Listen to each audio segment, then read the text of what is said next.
Hello, everyone, and welcome to English Pod. My name is Marco. And my name is Catherine, and today we're going on a little driving lesson.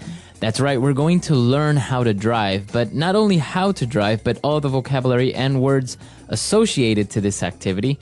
So why don't we listen to this dialogue for the first time, and we'll be back to explain it.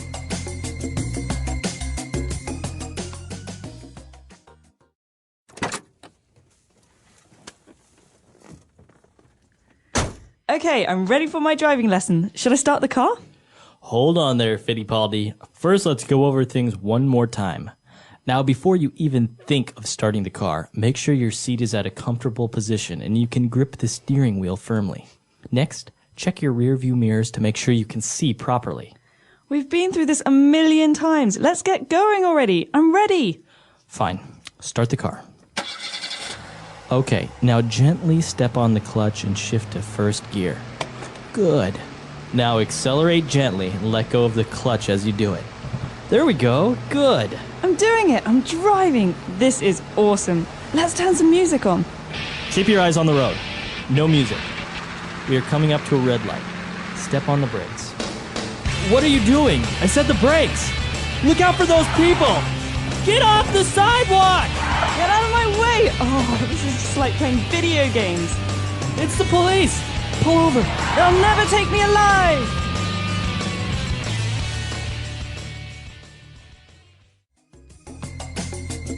All right, great. So it's a great driving lesson, just like the video games. Well, hopefully not like video games. We don't want to hurt anyone. But that comes a little bit later. First, let's check out some of these very important phrases in today's language takeaway. Language takeaway. All right, so on language takeaway, we have 5 words for you today, starting with the first one, the steering wheel. Okay, steering wheel. So this comes from the fact that we have a wheel that we use to turn the car left and right. Mm-hmm. And so that's called to steer, to change the direction of something. So the verb to steer is to take it left or right. Exactly. So steering wheel is the instrument that we use to change the car's direction. Very good. And, apart from this instrument, also in order to look to other cars that are behind you, you would look at your rear view mirror. Great. So rear view mirror. This is a mirror that you have in front of you in the middle of the car, and you look at this mirror to find out if there are cars behind you. So it's a rear view. That means you're looking at the back. Rear means back or behind. What about the mirrors that are on the side of the car, on the doors? Those are called side view mirrors. Side view mirrors. Very literal. Mm-hmm. Okay, very good. And moving on, he was instructing her on how to drive, and he said, step on the clutch. Well, this is an important word for those of you who are driving manual cars. That means that you have to control the way that the gas goes into the engine by yourself. Mm-hmm. And so a clutch is a pedal. It's the third pedal on the left, and you push this pedal to change gears. Okay, so some cars, they don't have this. For those of you who don't worry about it. But if you do, a clutch is on the far left. It's the third pedal. Okay, so this is for a manual car, manual transmission car, because many people have automatics where you just accelerate and the car automatically changes gears. Exactly. And so a lot of Europeans drive manual cars and have this clutch. Okay, so you step on the clutch, and in order to change gear, you say to shift into first gear. That's right, because if you're driving, you know that you can't go from first to fifth gear, right? Mm-hmm. There's 4 or 5 gears. And so you have to go 1, 2, 3, 4, 5. You have to go in order. So we're shifting. We're moving up or we're moving down. So that's called to shift. All right, to shift. And now in the dialogue, we heard to shift into first gear. So that's what it's called. Exactly. And so normally the car starts in N, neutral. That was when you're at a brake, you're to stop. And if you want to start the car, you have to shift to first gear. And that's the lowest. That's going to help the car go. Okay, so to shift into first gear. Awesome vocabulary. I think this is really useful, especially because it's very specific, so you don't really see it very often in anywhere, but sometimes you need to use it. That's right. And it's especially useful if you're trying to teach someone How to drive. Yeah, because not everyone knows how to drive manual. Exactly. So why don't we listen to the dialogue again, and we'll be back to explain Fluency Builder.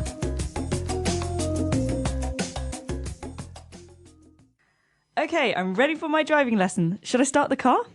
Hold on there, Fittipaldi. First, let's go over things one more time. Now, before you even think of starting the car, make sure your seat is at a comfortable position and you can grip the steering wheel firmly. Next, check your rear view mirrors to make sure you can see properly. We've been through this a million times. Let's get going already. I'm ready. Fine. Start the car. Okay, now gently step on the clutch and shift to first gear. Good. Now accelerate gently and let go of the clutch as you do it. There we go. Good. I'm doing it. I'm driving. This is awesome. Let's turn some music on. Keep your eyes on the road. No music. We are coming up to a red light. Step on the brakes. What are you doing? I said the brakes. Look out for those people. Get off the sidewalk. Get out of my way. Oh, this is just like playing video games. It's the police. Pull over. They'll never take me alive. All right, we're back. So now why don't we take a look at 4 key phrases in Fluency Builder. Fluency Builder.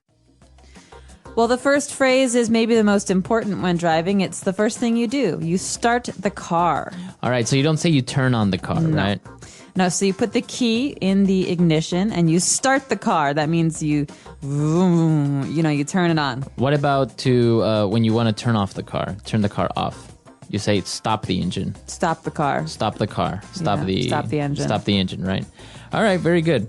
Moving on, our next phrase is a million times. Why is this a phrase, a million times? It's pretty literal, right? We've been through this a million times. Well, no, it's not literal. Otherwise, I think I might kill the person, because a million times means that we've had this same conversation many times. But you can't actually have it a million times. That's way too many. So it's an exaggeration. Yeah, it's a way to say a lot. So A lot. I've heard him say this a million times. I've heard this story a million times. Or I've done this. I've turned the car on a million times. Okay, awesome. And now, well, they were driving and they heard a police siren and the guy told her to pull over. Okay, so this is a very common car phrase again, especially when you're dealing with the police. So to pull over means to slow the car down and to stop it on the side of the road. Mm-hmm. So you could hear a policeman say, pull over. So pull over your car, that means slow down and stop the car on the side. Because obviously you can't stop in the middle of the road. Right. So sometimes your mobile phone will ring as well, and you don't have a hands-free, so you have to pull over to the side so you can pick up the phone, usually, right? Exactly. Or you could say, hey, Mom, could you pull over? I have to use the restroom. Exactly. Awesome. All right, and our last phrase for today is to take me alive, to take someone alive. They'll never take me alive. All right. That's what the character says. And so this is a phrase that we use when we're talking about people who are running away from the law. Mm-hmm. So he says, they'll never capture me. And if they do, I'll be dead. So he's saying either I run free or I die. All right. So to take someone alive is basically that. But is it literal? Would you say? No, this is not literal. He's saying they'll never catch me. Okay, very good. All right, so that's all the phrases we have for today. Why don't we listen to this dialogue for the last time, and we'll be back.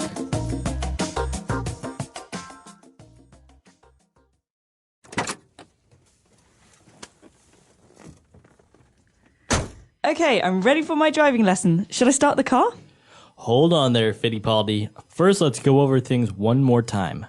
Now, before you even think of starting the car, make sure your seat is at a comfortable position and you can grip the steering wheel firmly. Next, check your rear view mirrors to make sure you can see properly. We've been through this a million times. Let's get going already. I'm ready. Fine. Start the car. Okay, now gently step on the clutch and shift to first gear. Good. Now accelerate gently and let go of the clutch as you do it. There we go. Good. I'm doing it. I'm driving. This is awesome. Let's turn some music on. Keep your eyes on the road. No music. We are coming up to a red light. Step on the brakes. What are you doing? I said the brakes. Look out for those people. Get off the sidewalk. Get out of my way! Oh, this is just like playing video games. It's the police! Pull over! They'll never take me alive!